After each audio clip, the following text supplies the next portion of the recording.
My girlfriend said, "Delete that photo of us. I don't want my ex to see it." I replied, "No problem." Then I uploaded a new one of me, her ex's ex, and the engagement ring. When she opened Instagram and saw 5,000 likes in 10 minutes. Do you ever have one of those moments where your entire perception of someone shifts in an instant? Like you're looking at a magic eye picture, seeing one thing, then suddenly, pop, it's something completely different? That was me 3 months ago, standing in my girlfriend Tasha's kitchen, watching her frantically delete my Instagram post from her phone. Let me back up. Tasha, 26F NIM, had been dating for almost 2 years. We met through a local running group, both training for our first half marathon. She was funny, ambitious, loved documentaries, and made incredible tacos. I was smitten pretty quickly. We'd been living together for about 8 months in Minneapolis when this all went down. Our relationship had been solid.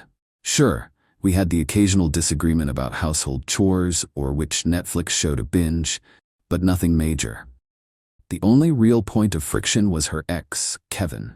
Kevin and Tasha had dated for 3 years during college and 1 year after, breaking up about 6 months before I met her when he moved to Seattle in January 2021. I met Tasha in July 2021, and Kevin had moved back to Minneapolis in December 2022, 5 months before the lake house incident in May 2023.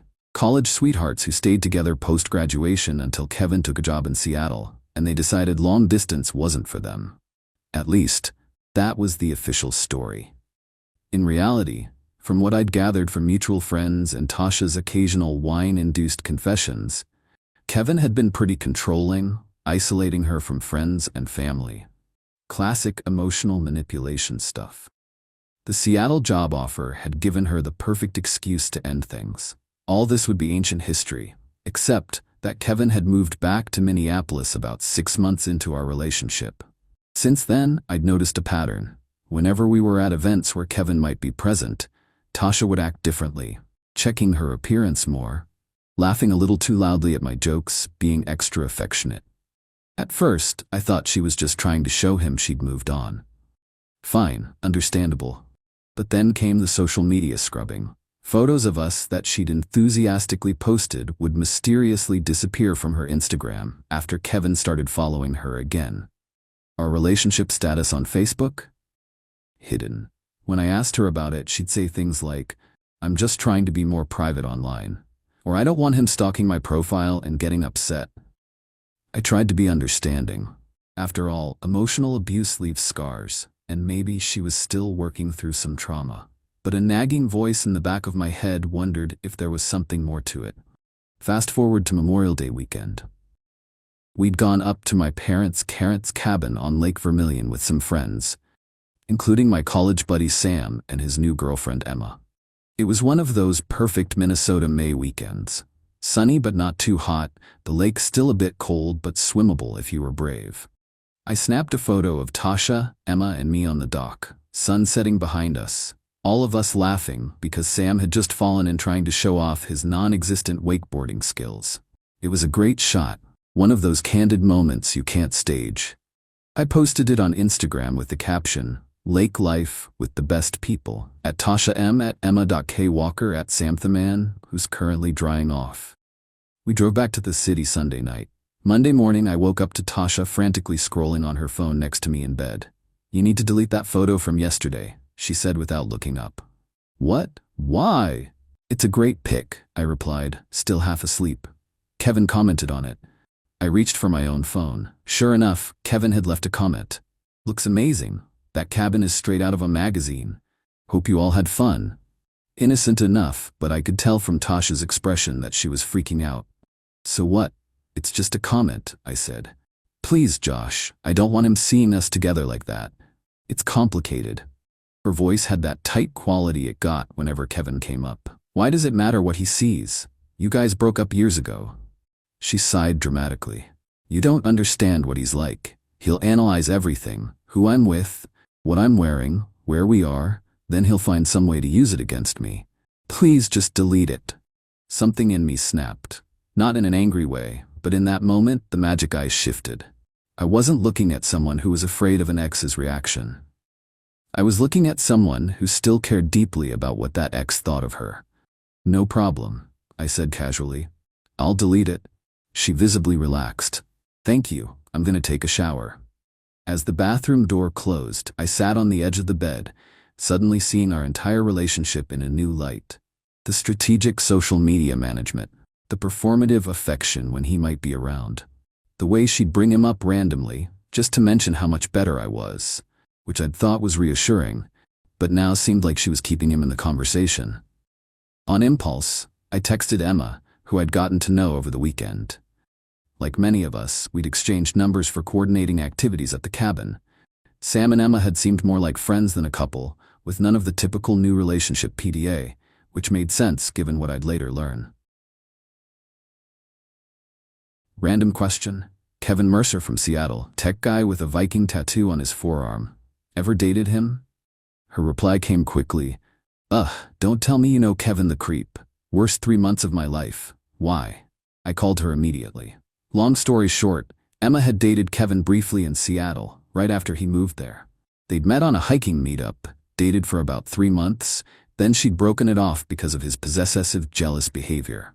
Apparently, he had a whole routine. Love bombing, followed by subtle control tactics, followed by emotional manipulation. Classic narcissistic playbook. But the most interesting part? Kevin hadn't taken a dream job in Seattle. He'd been let go from his Minneapolis position for workplace harassment and had moved to Seattle because it was the only offer he could get. And his return to Minneapolis? Not for a better opportunity, but because he'd been asked to leave the Seattle company too. He was currently consulting, aka unemployed, and living with his parents. His LinkedIn profile claimed he was a technology consultant, but Emma confirmed what mutual friends had hinted at. He'd been let go from both positions for inappropriate workplace behavior. He was subsisting on a small inheritance while pretending to run a consulting business. The timeline suddenly made sense. Tasha hadn't broken up with him over the distance. She'd likely used his move as a convenient excuse, unable to break free from his manipulation otherwise. And now that he was back, those old patterns of behavior were resurfacing. As I sat there processing this, another text from Emma came through. Sorry if that was oversharing. I just really hate that guy. He tried to isolate me from all my friends, made me delete pics with my ex from before I even knew Kevin. When I refused, he went through my phone while I was sleeping and deleted them himself. Total psycho. That hit home. The photo deletion wasn't about fear. It was about a pattern of behavior Tasha had never broken free from. Kevin still had his hooks in her, even if they weren't technically together. I made a decision then that I'm still not sure was the right one, but it felt necessary at the time. I would give Tasha one chance to be honest with me, and then I'd decide what to do. When she emerged from the shower, I asked her point blank, "What's really going on with Kevin?" She feigned confusion. "What do you mean?"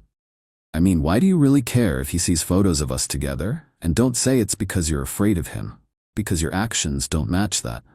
What followed was a masterclass in denial, deflection, and gaslighting. I was being paranoid. I didn't understand their history. I was the one with jealousy issues. When none of that worked, she switched to tears, telling me that I was being cruel, bringing up her past trauma. But I'd done my homework now. So, did he get fired from his Minneapolis job for harassment, or was that just a rumor? Her eyes widened. "Who told you that? Does it matter? Is it true?" She deflated a little. "It wasn't exactly harassment. He just had a disagreement with his female manager." "And Seattle? Another disagreement?" She looked away. "Who have you been talking to?" "Emma dated him in Seattle." The color drained from her face. "Emma from the lake? Sam's Emma? That's not possible." "It's a small world after all," I sang, not feeling particularly musical. "So one more time, what's really going on with Kevin?" Finally, haltingly, the truth came out. She and Kevin had never fully broken up. They'd been on a break while he was in Seattle, occasionally still talking, still texting. When he moved back, they'd reconnected for coffee that turned into dinner, that turned into spending the night at his parents' house. This had been going on for the last 5 months. 5 months. "It's not what you think," she insisted. "We're not back together. We're just exploring our options." "And where do I fit into these options?" I asked, feeling surprisingly calm given the circumstances. I love you, she said, tears flowing freely now. But Kevin and I have so much history, I need to be sure before I fully commit to anyone. Ah, there it was. I was the backup plan, the safety net, the sensible choice if the exciting, volatile one didn't work out. I didn't yell, I didn't throw things. I simply nodded, went to our bedroom, and started packing a bag. What are you doing? She asked from the doorway. Exploring my options, I replied. I stayed with Sam that night, explaining everything. He was appropriately outraged on my behalf, offering his couch for as long as I needed. Emma was there too, and the three of us stayed up late, sharing Kevin horror stories and drinking perhaps a bit too much whiskey. I was concerned about how Sam would feel about Emma and me spending time together, but he was surprisingly supportive. As he put it, Emma and I went on like 3 dates. We're better as friends anyway. It turned out they'd already had the just friends conversation before the lake trip, which explained why they seemed so comfortable rather than romantically awkward around each other. The next morning, nursing a hangover but feeling oddly liberated, I opened Instagram. Tasha had, as promised, deleted my lake photo from my profile. Like many couples, we had each other's passwords for convenience. We'd occasionally post on behalf of each other or help with account issues. It was an unspoken rule, though, that we'd ask before making any changes. Her deleting my photo without permission wasn't just about the photo. It was a breach of trust on multiple levels. I changed my password immediately, then spent some time scrolling through Emma's profile. She was an amateur photographer transitioning to professional work, with a great eye and a small but growing client base. One photo in particular caught my attention, a close-up of her hand holding a small wildflower against the backdrop of Mount Rainier. Something about the composition gave me an idea. I texted Emma, random question, would you be up for helping me with something slightly petty but extremely satisfying? I'm listening, she replied. 2 hours later, Emma and I were at a local park with her camera. We took dozens of shots before getting the perfect one. My hand and Emma's hand together, holding a small velvet ring box that was open to reveal my grandmother's ring. The one my mother had given me at Christmas, just in case things with Tasha went that direction. It had been sitting in my sock drawer for months, a possibility I'd been considering but never quite felt right about. Now I understood why. The photo was artistic and symbolic. 2 hands holding a family heirloom that represented value and trust. I was careful with the caption, making it about new beginnings broadly rather than falsely announcing an engagement. It was about reclaiming my story, not creating a fake relationship milestone. I posted it to Instagram with the caption, "Some treasures are meant for someone who values them.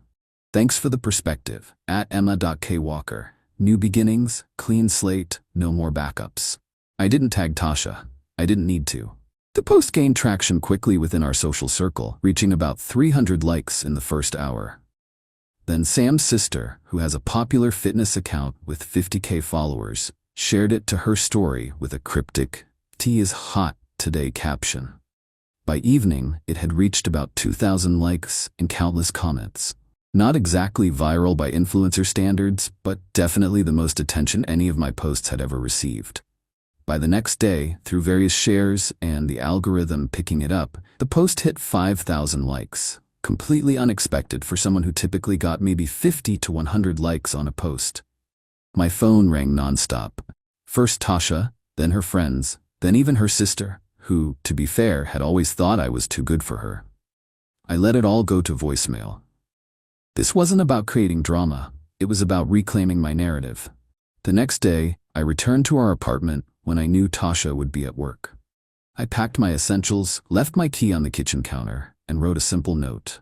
"I've paid my half of June's rent. I'll arrange to get the rest of my things later. Take care." I spoke with our landlord, explaining the situation without unnecessary drama.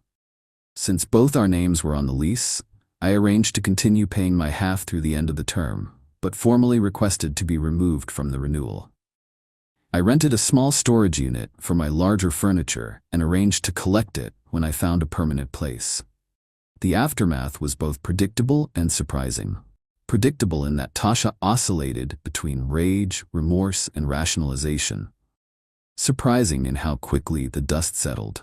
Within a week, she and Kevin were officially back together, their relationship suddenly public on all platforms. I heard through mutual friends that she was telling everyone I had cheated on her with Emma, hence the ring photo, and that she and Kevin had reconnected after the breakup as she healed from my betrayal. The irony would be delicious if it weren't so sad. But honestly, I was relieved. The clarity that comes with seeing someone's true colors is worth any temporary pain. As for Emma and me, we kept hanging out, first as friends commiserating over our shared Kevin experience, then as hiking buddies. She's serious about her trails, and eventually as something more. Turns out we have a lot in common beyond just having dated people who didn't deserve us. She's direct, honest, and refreshingly drama-free. 3 months later, we're officially dating, taking it slow and enjoying every step. The ring is safely back in its hiding spot, not for any specific plan, just waiting for the right moment with the right person, if that's where this road leads. Kevin and Tasha are apparently engaged now. That was quick. According to their very public, very performative social media posts. I genuinely wish them well. Some people are perfectly matched, just not in the way they think. Life is funny sometimes. You can spend years trying to make something work with the wrong person, only to have the right one show up when you finally let go. But that's a whole different post. For now, I'm grateful for deleted photos, petty Instagram posts, and the way truth has a habit of making itself known. One like at a time. Update. 6 months later. Since so many of you have messaged asking for an update about the ring, no, I haven't given it to Emma yet. We're doing great, but we're not rushing anything. And yes, Kevin and Tasha are still together and still relentlessly documenting their perfect relationship online. The latest drama is that they apparently got into a huge fight at their engagement party because someone mentioned me, and Kevin accused Tasha of still having feelings for me. According to mutual friends, she stormed out, he followed her to the parking lot, and they screamed at each other for 30 minutes before making a tearful return, claiming they'd never been stronger. The Instagram post about the party, of course, showed nothing but beaming smiles and hashed forever love. Emma and I watched this unfold via text updates from friends who were there, all while making s'mores in my parents' cabin, the same one from the photo that started it all. Sometimes the best revenge isn't plotting elaborate schemes or public call-outs. It's simply living well, while others remain trapped in their own drama. Oh, and for those curious, yes, Emma did eventually see the ring for real last month when we were cleaning my new apartment. I had moved the ring from its original sock drawer hiding spot to a drawer in my new bedside table. No, it wasn't some elaborate proposal setup. Yes, she pretended not to notice, but later told me she thought it was beautiful. We'll get there when we get there. No rushing and no backup plans needed. Life update.